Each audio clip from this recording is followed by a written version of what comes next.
అపోస్తలుడైన పౌలు ఎఫెసీయులకు రాసిన పత్రిక 5వ అధ్యాయము. కావున మీరు ప్రియులైన పిల్లల వలె దేవుని పోలి నడుచుకొనుడి. క్రీస్తు మిమ్మును ప్రేమించి పరిమళ వాసనగా ఉండుటకు మన కొరకు తన్ను తాను దేవునికి అర్పణముగాను బలిగాను అప్పగించుకొనెను. అలాగుననే మీరును ప్రేమ కలిగి నడుచుకొనుడి.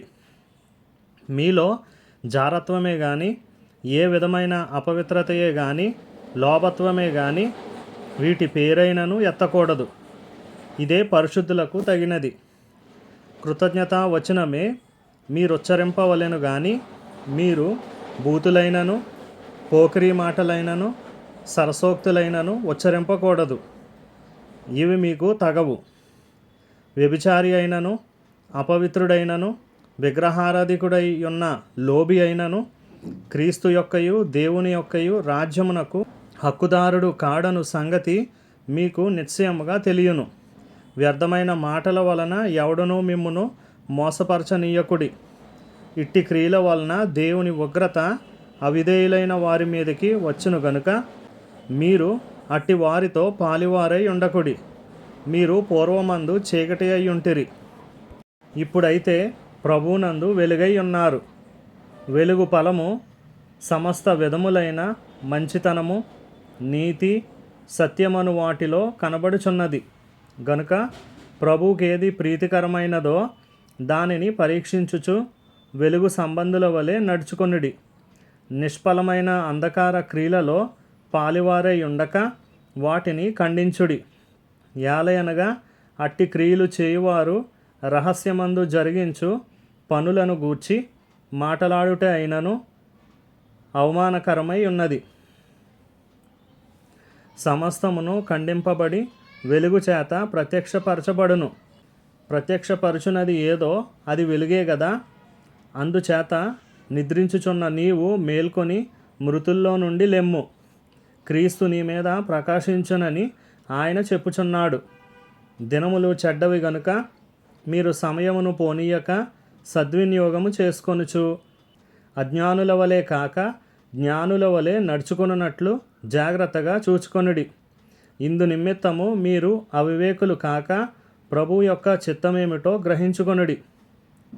మరియు మద్యముతో మత్తులై ఉండకుడి, దానిలో దుర్వ్యాపారము కలదు. అయితే ఆత్మ పూర్ణులై ఉండుడి. ఒకనినొకడు కీర్తనలతోనూ సంగీతములతోనూ ఆత్మ సంబంధమైన పాటలతోనూ హెచ్చరించుచు మీ హృదయములలో ప్రభువును గూర్చి పాడుచు కీర్తించుచు మన ప్రభు అయిన యేసు క్రీస్తు పేరట సమస్తమును గూర్చి తండ్రి అయిన దేవునికి ఎల్లప్పుడూ కృతజ్ఞతాస్తుతులు చెల్లించుచు క్రీస్తునందలి భయముతో ఒకనికొకడు లోబడి ఉండుడి. స్త్రీలారా, ప్రభువునకు వలె మీ సొంత పురుషులకు లోబడి ఉండుడి. క్రీస్తు సంఘమునకు శిరస్సై ఉన్నలాగున పురుషుడు భార్యకు శిరస్సై ఉన్నాడు. క్రీస్తే శరీరమునకు రక్షకుడై ఉన్నాడు. సంఘము క్రీస్తునకు లోబడినట్టుగా భార్యలు కూడా ప్రతి విషయములోనూ తమ పురుషులకు లోబడవలెను. పురుషులారా, మీరును మీ భార్యలను ప్రేమించుడి.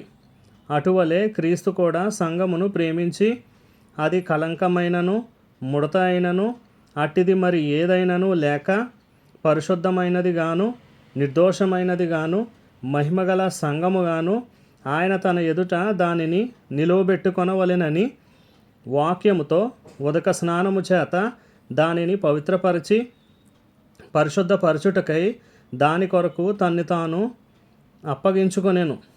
అటువలనే పురుషులు కూడా తమ సొంత శరీరములను వలె తమ భార్యలను ప్రేమింప బద్ధులై ఉన్నారు. తన భార్యను ప్రేమించువాడు తన్ను ప్రేమించుకొనుచున్నాడు. తన శరీరమును ద్వేషించిన వాడెవడునూ లేడు గాని ప్రతి వాడును దానిని పోషించి సంరక్షించుకొనును.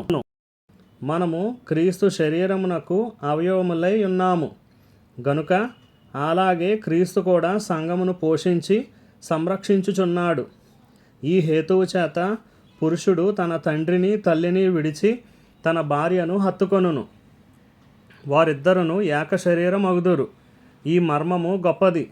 అయితే నేను క్రీస్తును గూర్చియు సంఘమును గూర్చియు చెప్పుచున్నాను.